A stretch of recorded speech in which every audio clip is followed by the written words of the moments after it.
Hello and welcome to all the men and women of the West. I'm Joe, here with me is my co-host Dan. Hello and greetings. And today's Warcraft video is going to be of a different sort from the last ones. It's going to be included in the same playlist, but here we're going to be kind of looking at a character. Well, we made a bit of a small semi-mistake when discussing Orgrim Doomhammer in the last video. Namely, we listed him as Blackrock, but apparently he belonged to also the clan of the Thunderlords. Now, he had possibly one parent who was a Blackrock, one who was a Thunderlord, and belonged to both tribes, because he seems to have had some sort of connection to both. But orcish tribes are typically, you become a member by biologically connected in some capacity to it. We also want to kind of just quickly examine him up to the point of the First War. Doomhammer apparently grew up a little interested in the Draenei and getting into trouble with Durotan, the two kids basically growing up alongside each other because the tribes didn't seem to be too conflicted against one another. In the original lore, it seems that Doomhammer originally wanted the hammer, which apparently brings doom to those who wield it in some capacity. Apparently there's a prophecy about last wielder it's going to have, his line will end because of the hammer or something like that. And it's not exactly clear, and I don't think even Blizzard or Medicine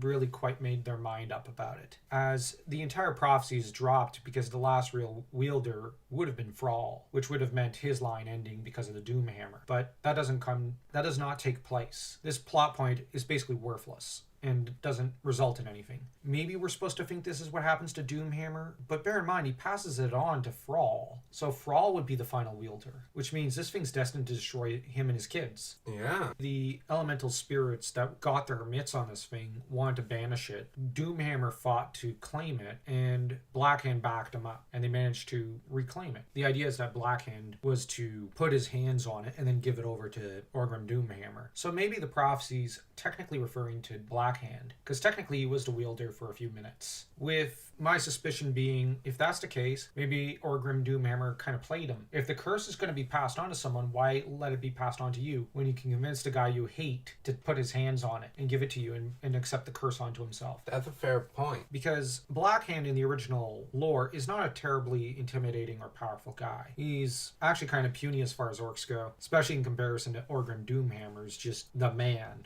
As to Doomhammer, he seems to have been pretty well connected. He had connections with Durotan, he had connections with Blackhand serving as his right-hand man before the beginning of the wars. Essentially, he had his nest well feathered, so that's worth wondering how much did he plan, how much did he do to just kind of set himself up as the new war chief. Yes, because sure there were some events that he probably didn't control. I mean, we're dealing with Gul'dan here. Yeah, Gul'dan's a fairly random character who just wants to watch the world burn, because he's a servant of the Burning Legion. And Blackhand was essentially his front man. Doomhammer involved in the kind of war or conflict with the Draenei, and Orgrim apparently didn't approve of this war or conflict, but he participated in it. I suspect he was kind of doing a bit of the Roy Mustang thing, gathering evidence as he goes, gathering resources and connections as he goes, building his way up to the top, and building his authority and his position, bolstering his authority within the Horde in preparation for the day he would usurp Blackhand and Gul'dan. Getting popular with the common folk. I think that he was getting popular with those who approved of the conquest, because the orcs are conquering warlike people. On the other hand, there were probably those who didn't like Gul'dan and Blackhand. And somehow he was able to slip around at one point, drinking the blood of Manoroth, tricking Gul'dan and Blackhand into approving of this by telling them he was not worthy of drinking it. He was but their servant, their slave. He was able to suck up enough. The difference between Orgrim Doomhammer and Durotan and even Thrall is that Doomhammer is incredibly charming and charismatic. At every point in the story, it seems like, at least in the original lore, he steps forward, he talks, everybody listens to him. Everybody wants to listen to him. Everybody just looks in his direction. They don't look to Blackhand and Gul'dan, they look to him. He's charismatic.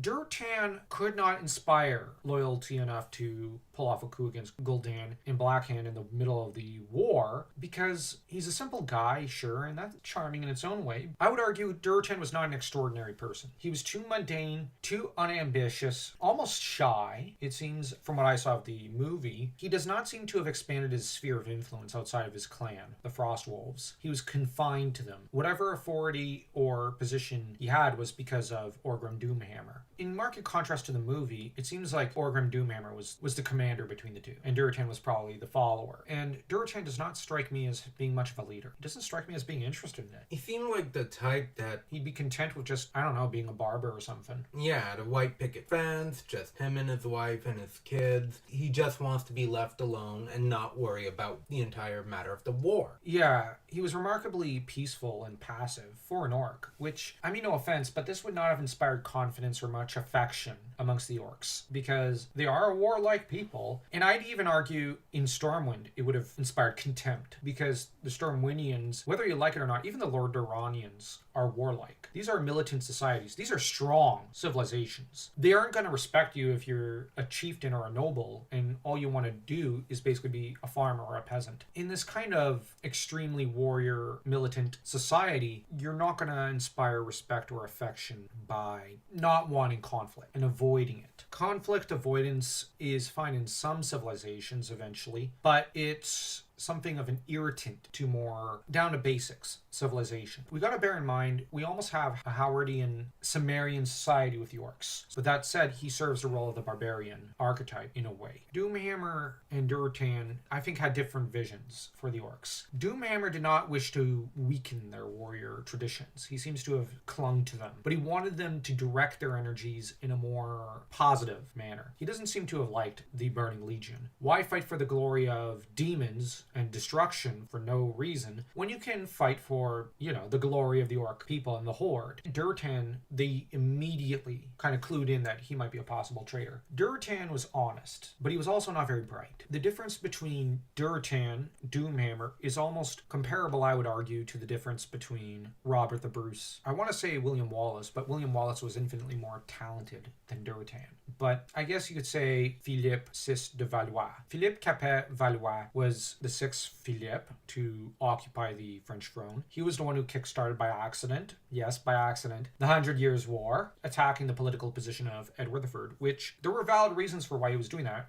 Edward was attacking his legitimacy as king in turn, whereas Robert the Bruce initially tried to use open combat, but then he also tried to throw in some manipulation, some stealth, some guerrilla tactics, some political machinations, and even the papacy in order to outmaneuver Edward the First and then later the Second. Doomhammer has that cunning. He's a pragmatist. Yeah. He gets results, and that's what the orcs wanted. Maybe not look at everything as being part of his plan, because the notion of a perfect, flawless master plan that you can cook up for 10 years or how many years without changing a single beat of it is dumb. It involves an inflexibility, when in reality, the kind of brains Doomhammer would utilize, he was not omniscient. He didn't know half the time what Blackhand or Gul'dan would do. Well, he probably knew what Blackhand would do. Blackhand was spineless. Towards the end of the wars, Gul'dan screws him over and has to retreat and fight Gul'dan and take him down. The trouble is, Anduin Lothar is in pursuit along with his deputy. Doomhammer, at the start of the war, is pretty much deputy war chief, and he has worked long and hard to claim this office. He knew what his goal was. He had to learn to adapt in order to reach that goal. If you enjoyed this video, don't forget to smash that like and that subscribe button as though you were Doomhammer smashing Blackhand into the pavement.